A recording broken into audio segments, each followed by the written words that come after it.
I started in the hair industry at a time when clients sought out skill and talent when seeking a stylist. To have a clientele back in the day meant you could really do some amazing hair. Now it's like seasoned stylists who actually care about hair care and that do amazing work is in competition with likes, followers, and unrealistic illusions. That's leaving so many women edgeless or completely hairless, not to mention the battle with the lowballing of prices just to make a quick hustle, not realizing it's devaluing our industry.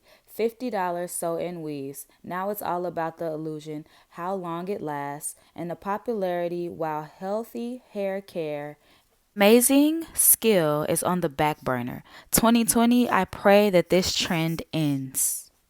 End quote. This was an Instagram post that was recently posted about the industry. If you really want to know how I feel about this industry, is I feel straight up broke, flat.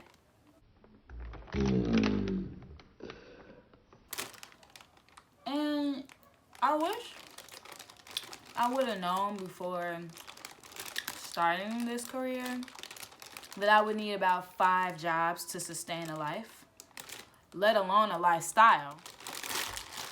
I probably wouldn't have went this route. But I had seen a lifestyle of a hairstylist, several of them. Not really how they sustained it, but I saw their lifestyle. Now I'm starting to think that I was more in love with the lifestyle than I was actually doing the damn job. Then when I found a love for the job, I realized how inconsistent it was gonna be. I remember my 10-hour paying $10 an hour paying job literally would call me off 3 days out of the week that I was scheduled to come in. They would call me off 3 days out of this company had been flourishing, opening up new locations in so many different cities. But there's no clients here at this exact location. Literally times where I would be off for days. You really have to find a niche for yourself. And in the black market, majority of us end up owning salons of we're all tired of this cycle of having clients, not having clients, or being up one season and down the next. I notice is that a lot of them probably get their sustainability from their staff, meaning the stylist is struggling to pay the booth, not like a revolving door where like the owner can pass her clients down to the stylist and have foot traffic coming in for everyone, like how a white salon will probably be able to do. And it's so frustrating. Another thing that they never tell you about in hair school that I wish somebody would have told me is there's a difference between the black market and the white market. Here I am thinking I'm about to make these white people my clients when really you are only subject to your culture and you are only subject to their culture if you actually step into their world and submit to who they are, what they do, what they like, how they like it, and everything else. Market, we're all about illusions. Our hair can do as many things as we want it to do, to the point that we don't have to see a stylist, but we will if we don't. But they actually go to the salon for fun. They go to the salon for a good time, to relax, to enjoy. And in the black market, it's not like that. We are going to the salon because we tired of looking like this, or we don't want to do it ourselves, or we don't know what to do with it, stuff like that. Rarely is there a black market that has like this abundance of money to go to the salon every week or 2 weeks. And the only illusions we create are the ones that we see on TV or online, which are made out of wigs and sew-ins and whatever have you. So that's what brought me to this video today. Raw, uncut, no makeup, no hair. Because I'm just tired. I'm faking it. I'm tired of stretching the truth. I had reached a capacity on my checklist of videos that I wanted to produce, and I'm like, I need to say this. I don't want to just lose my craft and my integrity because I'm not doing what everybody else is doing. How does that make us different if we got to subject ourselves to what everybody else is doing.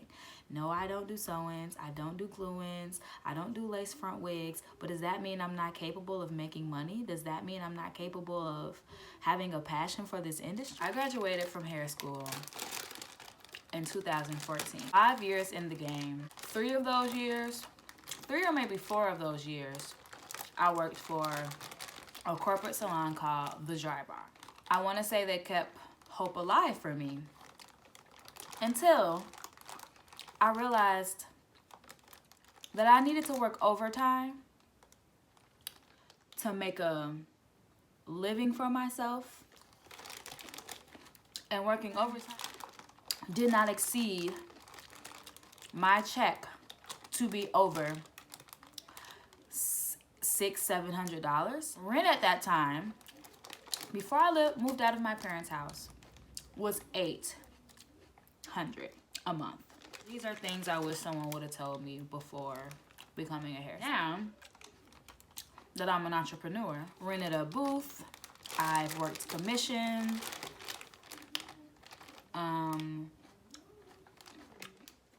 and out of those 2 side hustles, my third was freelancing. So I would go to people's houses, I would work events with an agency. Here is the agency. You spend gas, bus fare, train fare, whatever have you. Then by the time you make it back home, you don't have any food. You don't have any extra money for necessities like toiletries, skincare. And I actually worked with women who had whole families, kids. They had kids. And they complained every single day. I was done complaining. I was done living paycheck to paycheck. I was done running around the city like a chicken with my head cut off, trying to make it to these rich white neighborhoods to sustain my lifestyle that they had and I didn't. Like, I just couldn't deal with it anymore. Before I left for Zimbabwe, I manifested that trip. I manifested before that trip that I would have a salon suite. God blessed me with the salon suite that was $375 a week. Sounds like nothing, okay? When you're doing hair, stuff like that, just be like, oh, okay, I can make that in a day. 75 only came about 1 time a week. So it was like, or maybe twice a week, and by the end of the week, it was already gone. So I was just like,